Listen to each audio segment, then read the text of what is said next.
The iPhone 17 Pro has one design that's extremely anti-human. Today, I'll take this chance to show you why. I believe by now, most of you already have your beloved iPhone 17 Pro, right? So how well does the iPhone 17 Pro handle heat dissipation? Tell me in the comments. Unlike last year's iPhone 16 Pro, the iPhone 17 Pro starts disassembly from the screen. Let's take a look what's changed inside.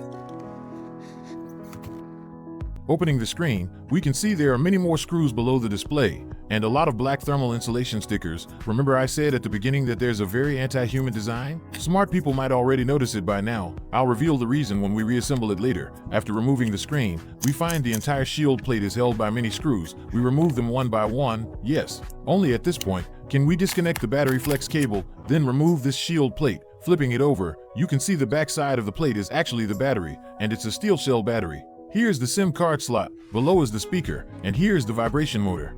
The motherboard is tiny, the camera is huge, and here's the front camera and earpiece assembly. From this layout, you can tell the battery gets bigger, the motherboard smaller, and the camera larger every year. This year's motherboard is especially small and very space efficient. You can see that to remove the motherboard, you must first remove the rear camera, the earpiece, and the Face ID module. The camera is also extremely large. After removing the Face ID and earpiece assembly, you can see another flex cable underneath. There's also one on the back of the motherboard. After disconnecting both, we can remove the motherboard. This motherboard is truly tiny. Its manufacturer is PCV0, and its thickness has increased. We remove all the foam cushions on the connectors. There's a heat dissipation sticker on the SSD chip. After peeling it off, let's take a look. Can anyone recognize which brand's 256GB storage chip this is? Next, we place the chip into a holder fixture, preheat around the edges, then clean the glue around it. Next, we heat it up again to remove the original 256GB chip. The solder pads look flat and safe. Next, apply flux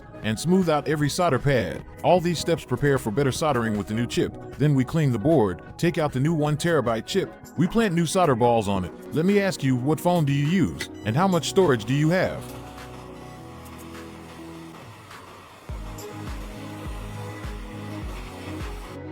To ensure long-term stability, each solder point must be smooth and full. Now, apply flux to the motherboard pads, place the new chip,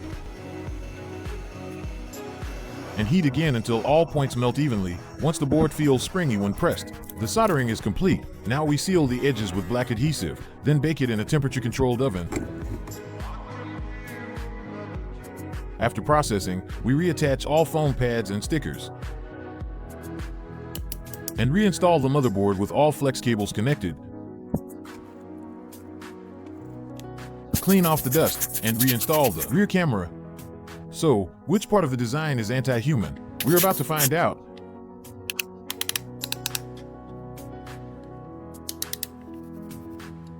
After securing the motherboard, we reinstall the battery.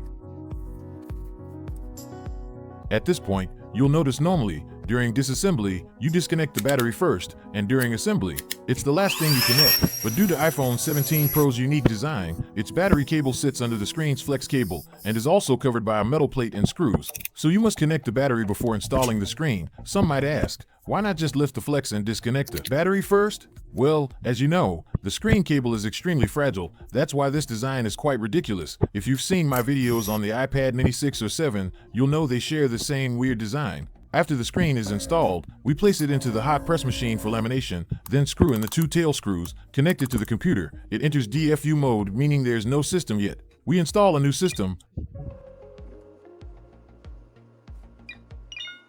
Later, you can still restore or upgrade it without issue, no need to worry. Once the system finishes installing, you'll see a success message, then the phone reboots and enters the activation screen just like when you buy a brand new iPhone. Step by step, connect to Wi-Fi and activate. Finally, click Start using iPhone and reach the home screen. Look at the pink battery. It shows 0 charge cycles, 100% capacity, meaning it's brand new and never used. We've successfully upgraded an iPhone 17 Pro from 256GB to 1TB.